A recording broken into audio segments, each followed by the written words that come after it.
Hello, it's Shelley Jo Kyle. I'm Joel Mills' mom, and I'm here to share my story about what happened to my son, Joel Mills. For 18 months, I've been searching for the truth about what happened to my son. But what I've uncovered is a web of contradictions, deceptions, and outright negligence. The police knew that he was gone, but they kept me searching. They denied me the right to see him. They lied about his identification, and they ruled out foul play, while admitting they couldn't say for sure what really happened. Why were they lying? What were they covering up? For 18 months, my son Joel Mills went missing. I have fought to uncover the truth, but instead of answers, I have found contradictions, deception, and deliberate negligence. Here's what I now know for a fact. The police knew Joel was deceased, but continued to pretend they were searching for him. They refused to let me see him on September the 11th, even though they already knew that it was him.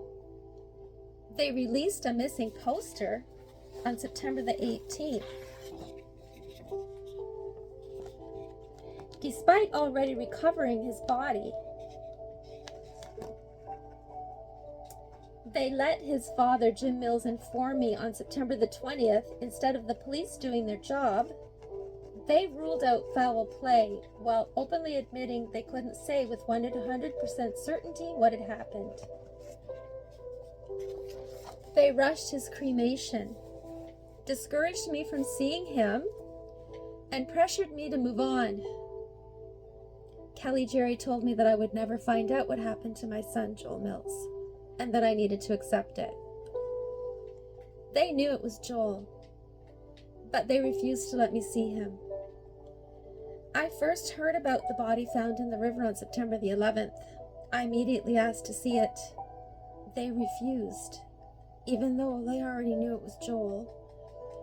Dr. Walton later admitted at a meeting, "We thought pretty strongly that it was Joel, but because we couldn't physically identify him based on photographs, that's why we had to go through the process of identifying him scientifically." She also admitted that it was the police chief's decision to keep me from seeing him. She said it was the police chief that wouldn't allow you, her quote. So if they knew it was him, why did they prevent me from seeing him? Why did they pretend they weren't sure? So they updated the missing poster on September the 18th. This one. So I still thought we were searching for Joel. Meanwhile, he was in the morgue.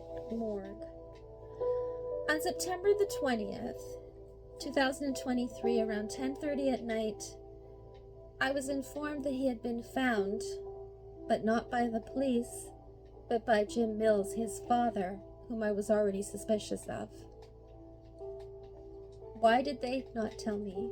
Why did they get Jim to call me and not tell me themselves? They promised me that if they found him, they would let me know immediately. They lied about his identification process.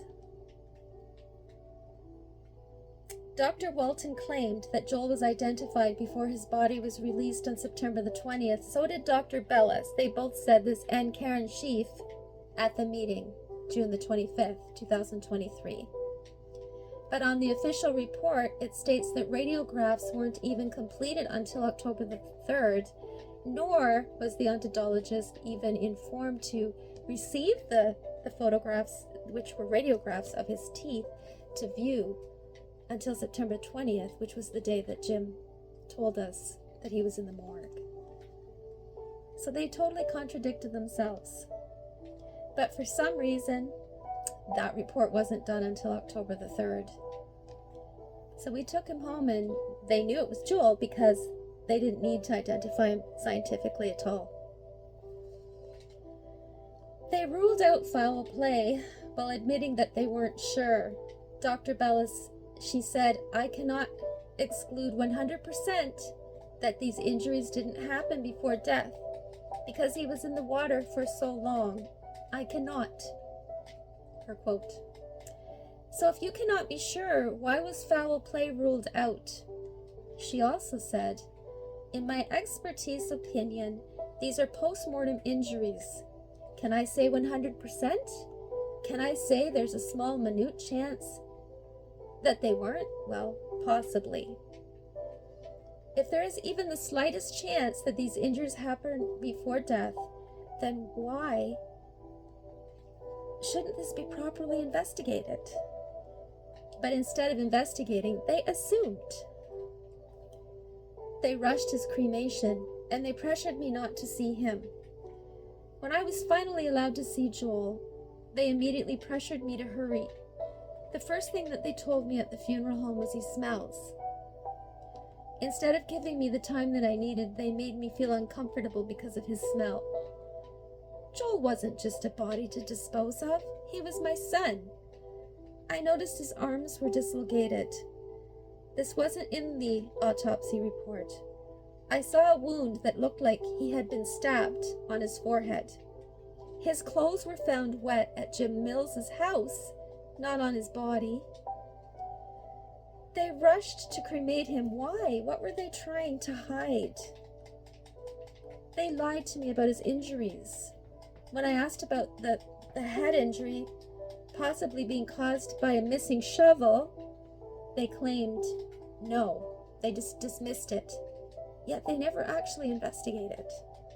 They also claimed any of the fractures in the skull, to me, are in keeping with being in a whirlpool of water. But later admitted, can I exclude 100% that they didn't happen before death? Because he was in the water for so long? I can't. I cannot, she said. So which is it? Did they confirm his injuries were from the water? No. Did they investigate other possibilities? No. Did they just assume? Yes. What were they hiding? Why did they lie? This wasn't just incompetence. This was deliberate.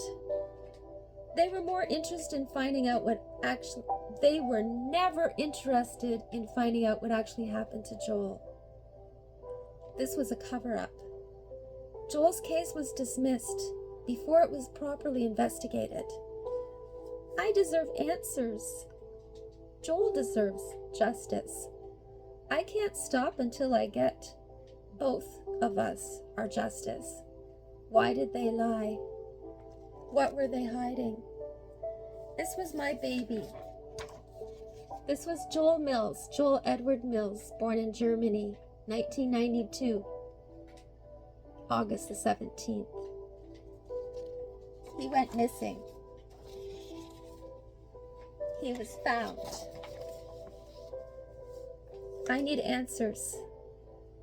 It is my prayer that someone watching this will have some answers for me. Someone could have seen something.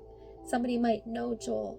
If you know anything, please let me know. My email is kshelleyjo@gmail.com. My phone number 548-887-1966. Please share. Thank you.